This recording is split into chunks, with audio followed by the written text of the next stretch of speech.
I recently played Cassette Beasts, and I have to admit it was such a unique experience that made me think a lot about the evolution of genres. So let's take it from the top. Cassette Beasts is a monster collecting pixelated open world RPG game with a rich story, and if that sounds like Pokémon, that's a very normal first impression. But after the first hour, you feel like it's a mix of Pokémon, Final Fantasy, Chrono Trigger and Oxenfree, and after a while you realize that it's nothing of the above. It's something different, something original. What Cassette Beasts achieved is one of the most impressive things in gaming. Take an oversaturated genre and create a game that everyone will compare with a beloved and super successful franchise like Pokémon, but still make it feel fresh. And maybe better? What did you say? You see, it's very often that indie studios create games where the basic idea is already popular and give their twist to make it stand out, but very rare to actually make it happen, and even more when you know your target audience is the same with some giants of the genre. In 2020, for example, a French indie studio was about to shock the gaming industry with an action-adventure stealth game, a genre linked with games like the Metal Gear series, Splinter Cell, Dishonored, Hitman, and even Assassin's Creed and The Last of Us.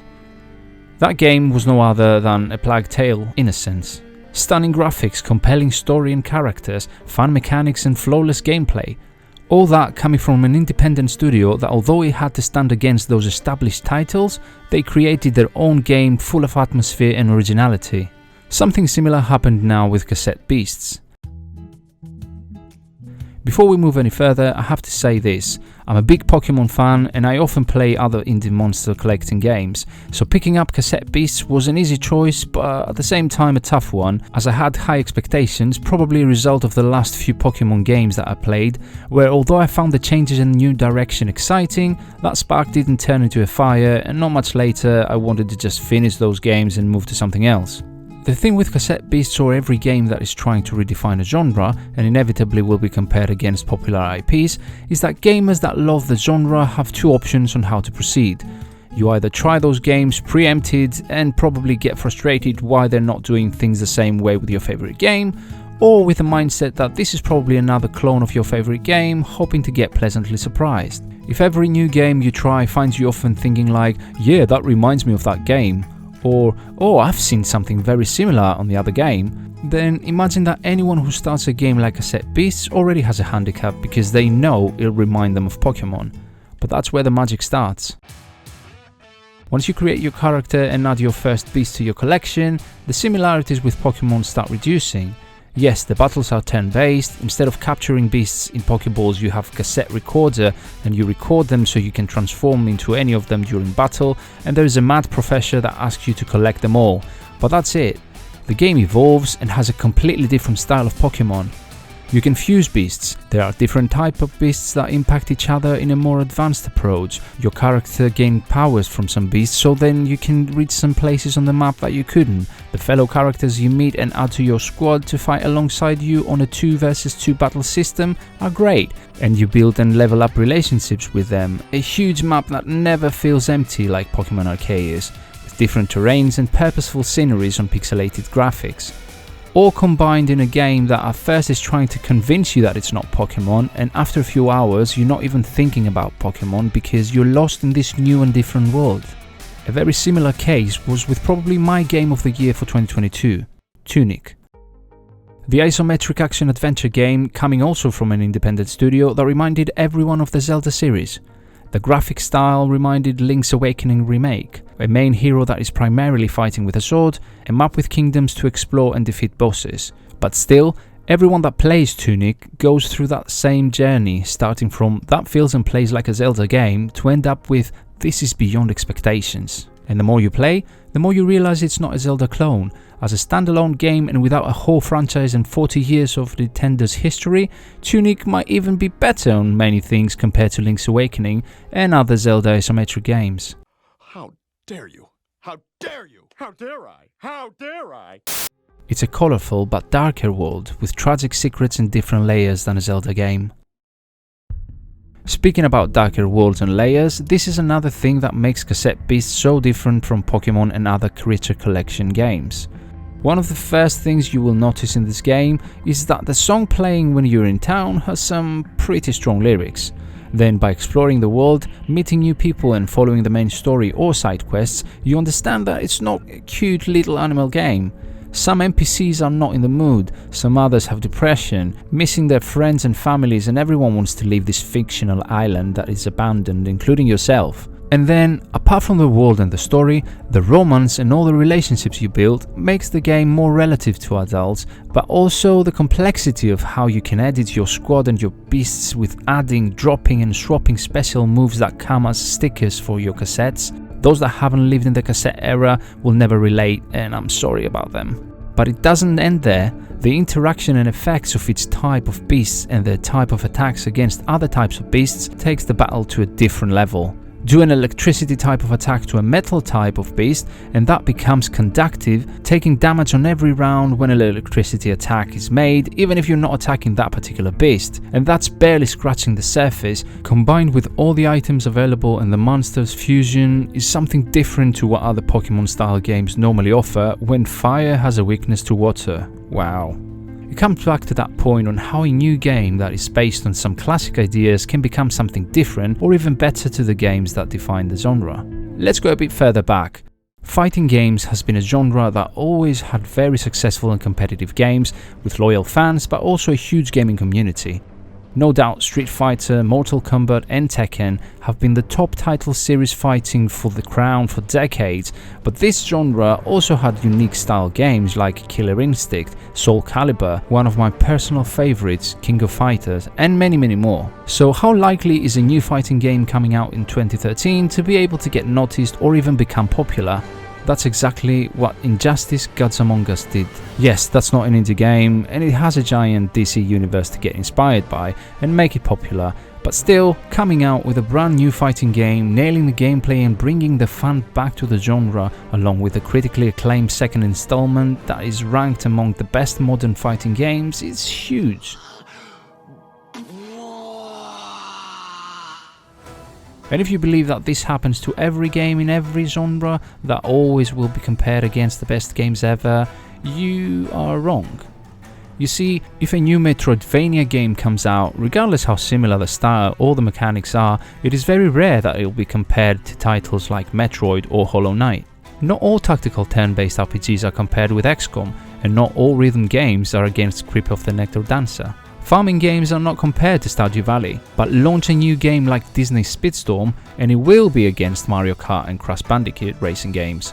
Did that redefine the genre? Not unless you're a fan of microtransactions. Did the Callisto Protocol redefine the survival horror genre, and will anyone remember it in 2 years' time?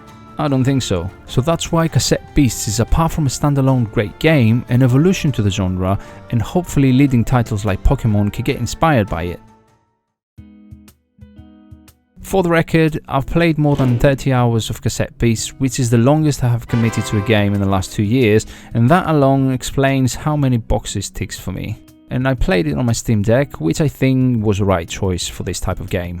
There is a DLC out that I haven't played yet, but I did finish the main story. What helped keep me engaged was that completing tasks of the main story or side quest doesn't take more than a few minutes, so progression, level up, and following the main story is pretty straightforward. However, you can, if you like, go to areas of the map that you shouldn't be unless you level up enough, and you can win battles there against higher level beasts with a bit of strategy, decision making, and of course luck. That for me is how every open world should be, and I love it every time a game is giving me the opportunity to be bold or curious without necessarily being punished. I mean, of course you won't survive for a long time if you stay there, but it feels more rewarding in an open world game to be able to move around the map, test and learn instead of getting a warning and then either pushed back by an invisible wall or getting instantly killed by stronger entities. That sense of freedom on a very busy but meaningful map is another achievement of Cassette Beasts. Traversal is fun and quick, but also can be skipped in most cases. Pretty much everything on the map can be explored and utilized and nothing seems off. This freedom is not limited to the map though. The game has been designed to allow players to experience the world and the story in many different ways.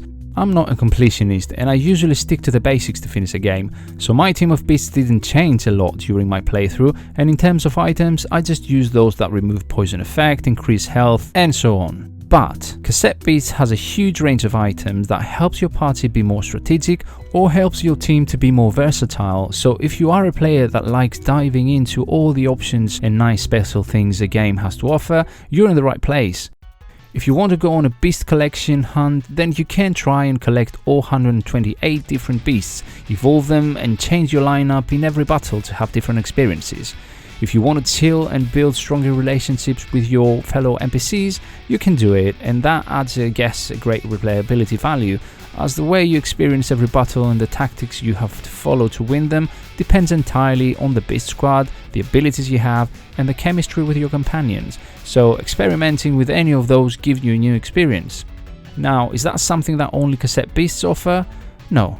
Other similar games work normally like that. You change your Pokémon, animal or whatever you collect and you do get a different experience. What makes it more enjoyable though on Cassette Beasts is a variety of changes you can make. You don't just change your lineup, you can change any of the 6 beasts you enter a battle with, you can change your teammates, you can change the abilities each beast has. So for example, you can select to attach to a beast of your squad all the defensive and debuff abilities, and suddenly you have one of the 2 beasts that fight holding away any damage of your team. The combinations and strategies are limitless. Let's jump back in time again. Racing simulation games were always another genre with a ridiculous long list of titles released, with most of those being actually really good games. Similar to fighting games, the genre had some title series that were always showing the way and were selling millions of copies, like Need for Speed, Gran Turismo, Driver, Colin McRae Rally, Dirt, Burnout and many more. Creating a brand new racing game and getting a slice of this market or genre seemed impossible unless it was going to do something different, something new. And that's what Forza Horizon did in 2012. When the genre felt tired, repetitive and boring, if you were not a racing hardcore fan, there was no title that you could casually play. Forza Horizon brought all the fun back to the genre by getting racing under that festive theme, but it didn't just remove all the complicating elements from driving to achieve that. It did something better. It took all the good elements of a racing game, added all the spices missing, and instead of removing the boring technical stuff, made them less important, or to be more accurate, it was a title that could be as fun and sloppy or as serious as you wanted. Since then, the Horizon series is one of the most successful series in the genre, and it is that versatility that allows gamers to enjoy the parts they like most. From serious technical driving skills focused titles, players now had the option of exploration while driving, customizing cars for fun, missions, chill vibes, hard tracks, any kind of car types to try, and seriously, who doesn't want to race their car against the plane? But the most important thing they nailed was the music, the soundtrack. Hey guys, you're listening to Horizon Base Arena with me, Scott Tyler, on the first day of the Horizon Festival. It's a car racing game, players will be listening to the music while driving, so make this soundtrack a banger and you win the heart of every player. It's like buying furniture for your new house.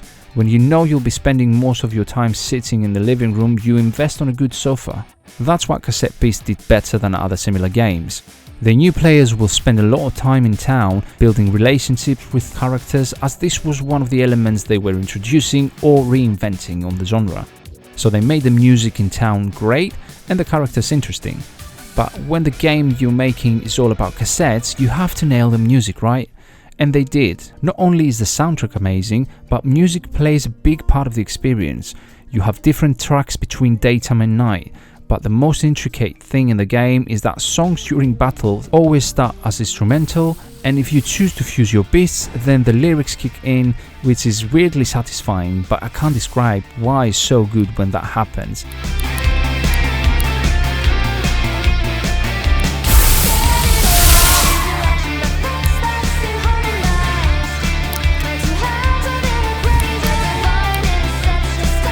Let's say there were a few times that I did fuse the beast without really helping me in some battles, just to hear the lyrics breaking in.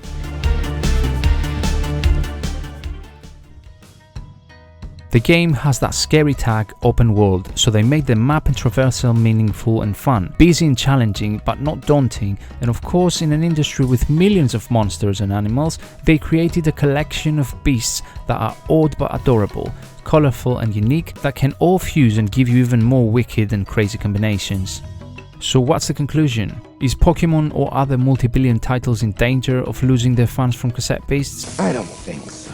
Because, as I keep highlighting on this video, Cassette Beasts is not trying to be a new Pokémon game. Pokémon series has a very strong brand with millions of fans all over the world, expanded to every aspect of marketing and retail perspective, and in all honesty, I will still love Pokémon, watching their series and films, playing the games, buying themed stuff, as this love goes back in years. What Cassette Beasts did though, is showcasing how you can reignite the fun of a genre and come up with fresh ideas when you have the freedom to do so. And hopefully this game can maybe spark some conversations and open up some more windows to let the industry's giant's creative team breathe some fresh air.